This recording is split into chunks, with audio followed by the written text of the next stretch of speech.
Hey, check this out. Ta-da! Passenger side door is on Christine now. Got it on this weekend. Had to do a lot of work to get it to fit up. I replaced the quarter panel and the door skin on this car before, so I had to weld a little bit of the flange to make it align back here with the quarter panel. I had to tip out the lower flange in order to align it with the rocker panel, and then I had to rack the window frame in order to get it to sit square inside of the car body. If you're interested in seeing how we got this done this week, stay tuned.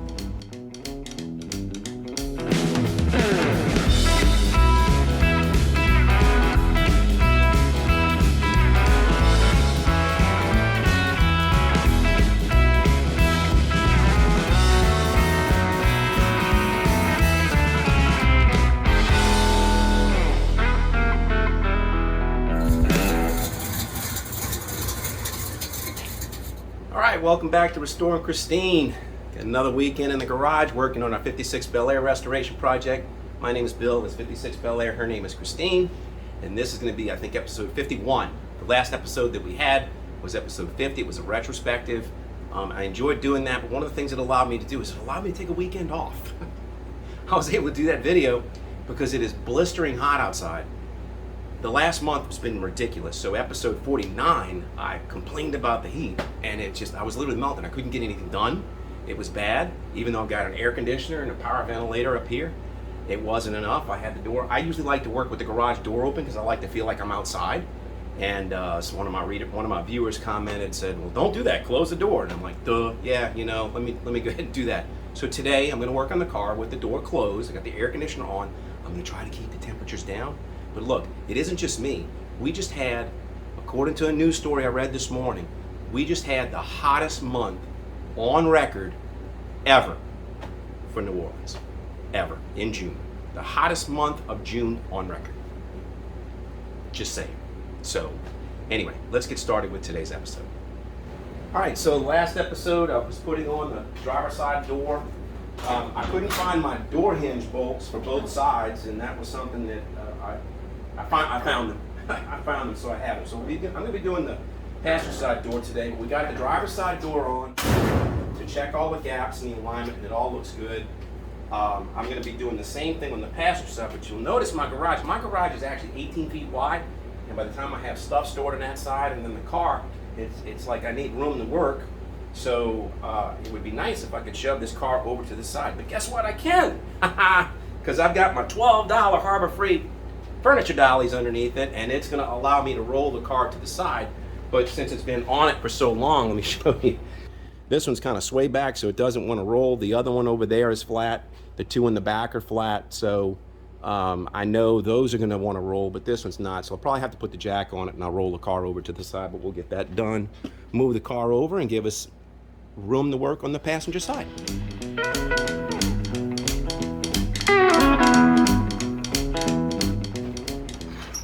Ta-da!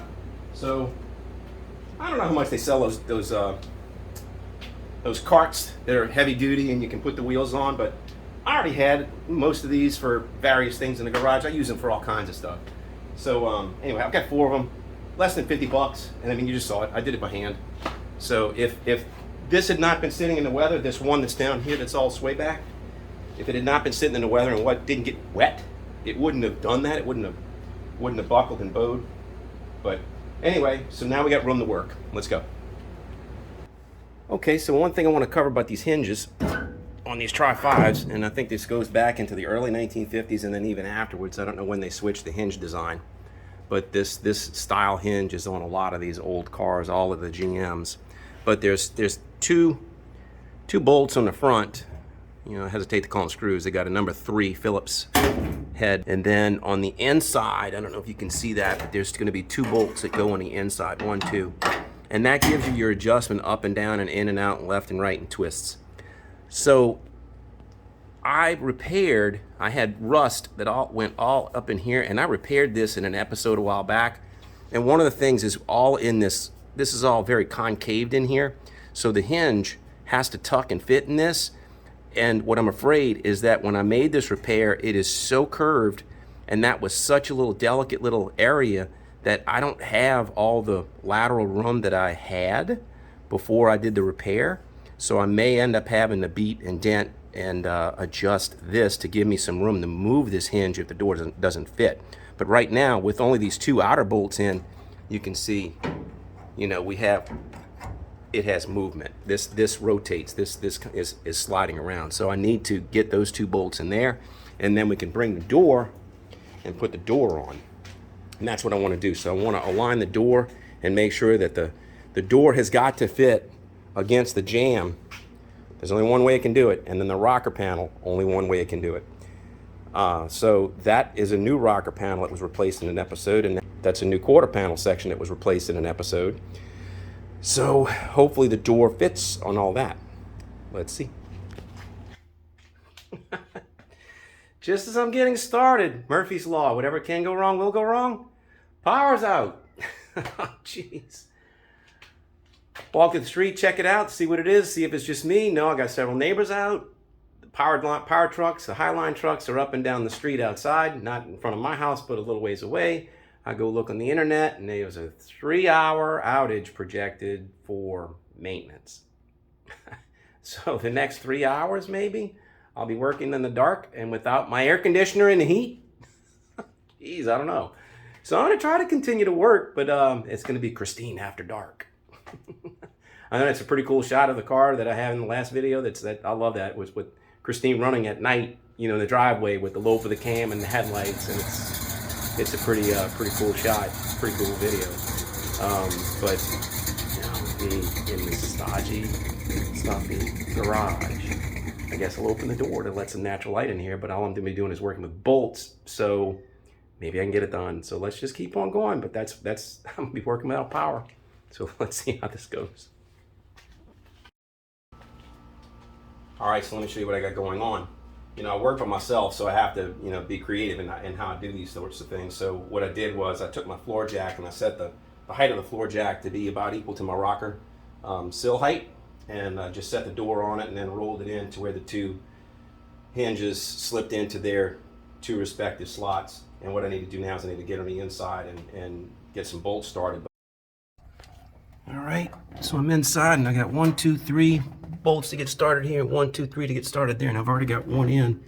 And what I'm doing is I'm tilting the door with my hand, and then I'm reaching in with the screwdriver to align well, I can't call it a nut, but I mean the backing plate that has the threads that's inside of the door, inside the door frame that slides around, but you can see it going. And we're getting it started. It says 2 in the bottom. Get a third one. Let's see if I can't get the third one started. Oh, wait. Yeah, it's lined up. Of course it's lined up. The 2 have lined up. Third one's got to be. Duh, dummy. All right. So that's 1, 2, 3 in the bottom hinge just started. Now I need to get the top hinge, but it might mean that I need to tilt the door or rock it in and out or something. So, what's that old adage? Sometimes even a blind squirrel finds a nut now and then. I think I got it. So now I got to get 2 more. 2 more. And then we can see how this door fits. All right. I got all 6 bolts in. So I got 3 on the top, 3 on the bottom, and the door is sagging just a little bit. I got it on a jack right now, but if I let it off the jack, just to show you what I just got on the first stab at it, you can see it's a little low. Watch. So I need to pick it up. Looks like about maybe 3/16 of an inch to a quarter.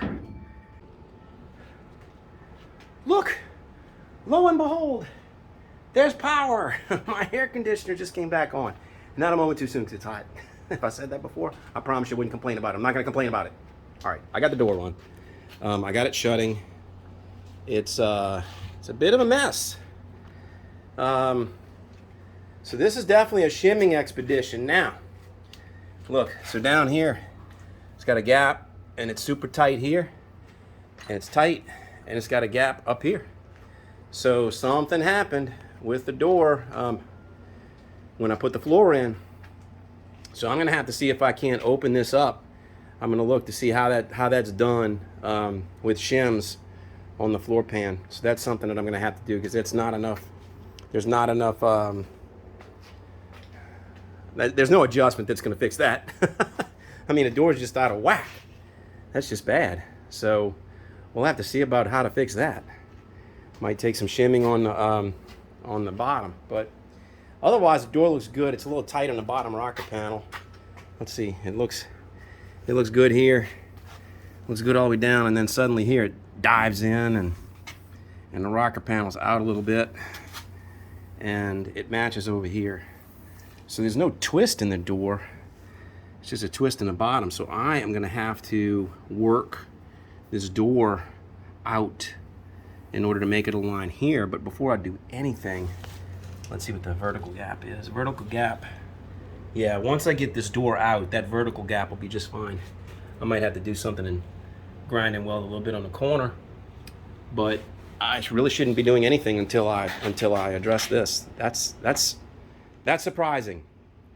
That really is surprising.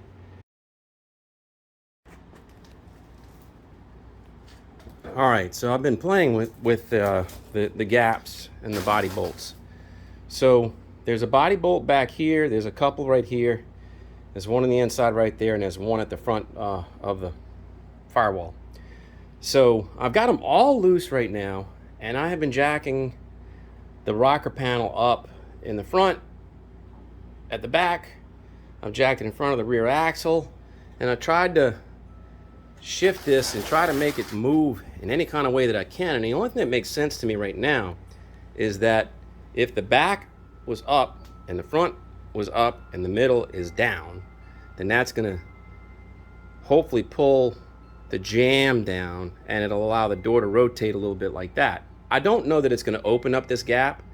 It's certainly not going to close that one, but it might make this a little more square up here, and it'll probably give me a little more relief up at the front A-pillar. So I don't know that I'll ever be able to get the B-pillar to shim right, but that's what I'm going to do. Is I'm going to put shims in the front, shims at the back, and then I'm going to pull the middle tight, and I'm going to pull that down, and that's going to be the best I'll be able to do. And then what I'll probably have to do is I'll probably have to work this seam with the welding machine. I'll probably have to add some bead down here. I might have to shave that, and I might have to add some up here. And that's the risk of doing things the way that I had to do them. You know, I locked the car in position where it was. It had a lot of corrosion. Things were settled out of place.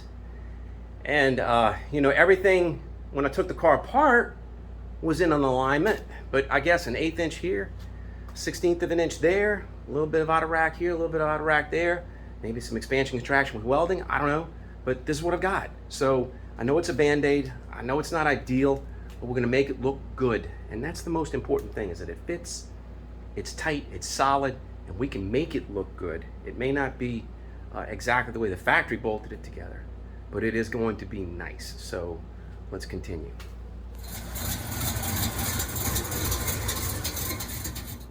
All right, so where to leave off? I shoved the door forward, and I still had these gaps, and I knew I was gonna have to play with them a little bit, but I have the shims. I put 2 shims in the far front, or I shimmed 2 locations. I put 4 shims at the firewall. I put 3 shims at the toe board, and then I pulled the middle down as far as I could, and that helped it out. Then I shoved the door forward, and the last thing I'm doing now is I put my bottle jack, and I've got a bore in here so that the thing doesn't want to kink.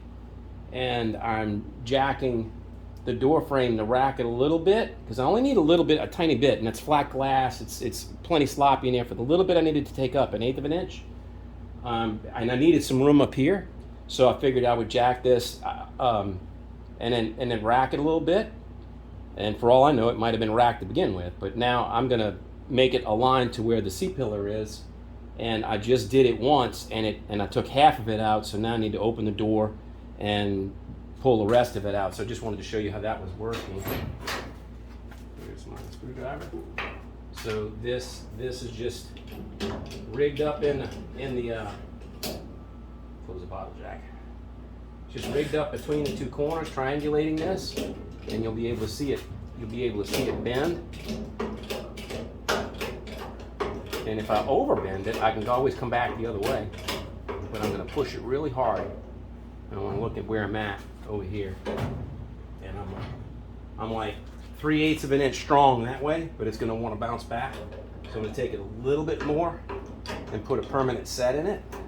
I think that's about as far as I want to push it. I don't know, somebody's liable to comment, "You're an idiot." And maybe I am, but I want to see what this does. So now it's loose. Look at that. I like it. There it is. Let's take a look at the gap and see how it came out. But now look at it. You know, that's a nice gap all the way down.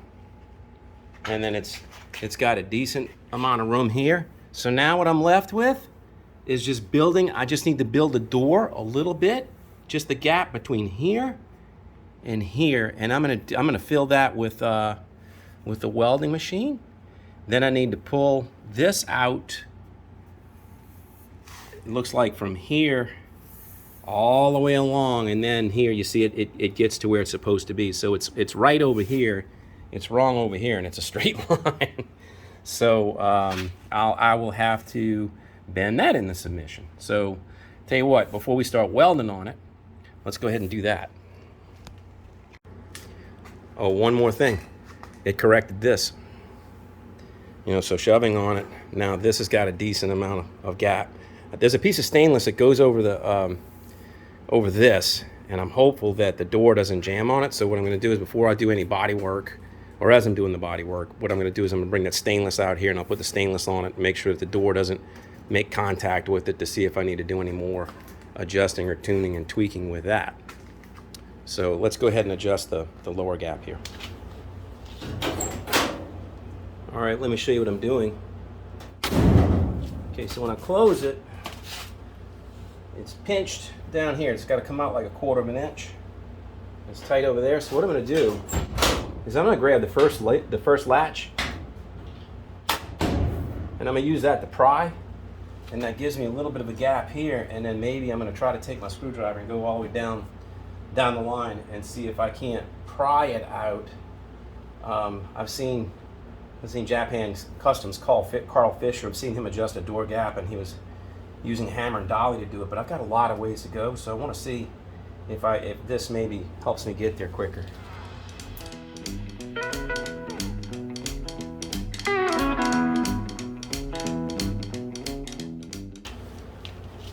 Man, if I am doing any good, it's just crazy slow. I mean, I'm prying the heck out of it, and it's starting to dent the rocker panel. I don't want to do that. I don't want to do that. So, yeah, this thing was pretty, and now it's got a few little bitty dings.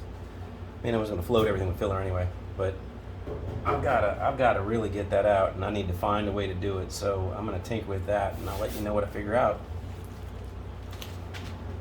All right, ta-da! I got it. It's just a little bit in here left, but I mean, that looks really good. That's got a good gap. It's within the tolerance of what I can do with body filler. And one of the things that I noticed is that up here, this is binding. I got to do something with that. I got to see if I probably need to cut this and weld that seam. This is folded over, but it looks like maybe it was folded over and it was dipped. It had a dive down to it. So now I'm going to pull out the welding machine, and I am going to build this line on the door. I'm going to build that line out. It's probably, you can see where the alignment is here. It's probably because of the way the quarter panel was done, but I can't help that now. I mean, the other alternative is to rip the quarter panel and then to bend it that way.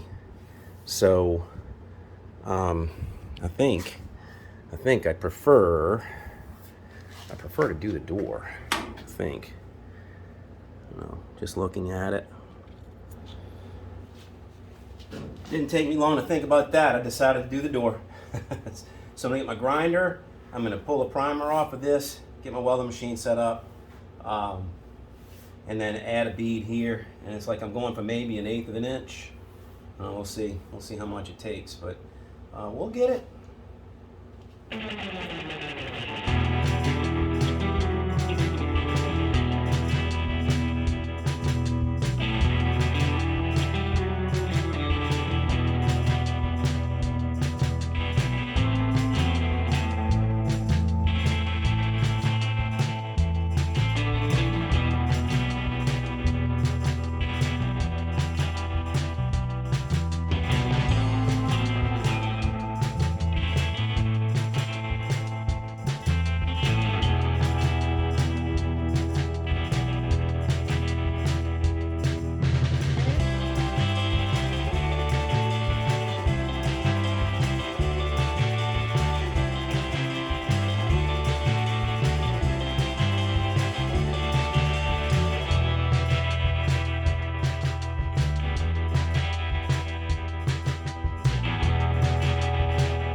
Oh yeah, I am pleased with that.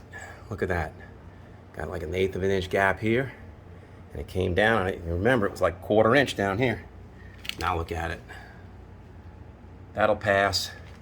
That'll pass. So when I'm doing the filler, when I'm doing the body filler, what I'm going to do is I'll work the door and the rear quarter, and I might have to just fair out that a little bit, the jam, and get it to where it looks, man, just like crisp. So I need to take a little off down here.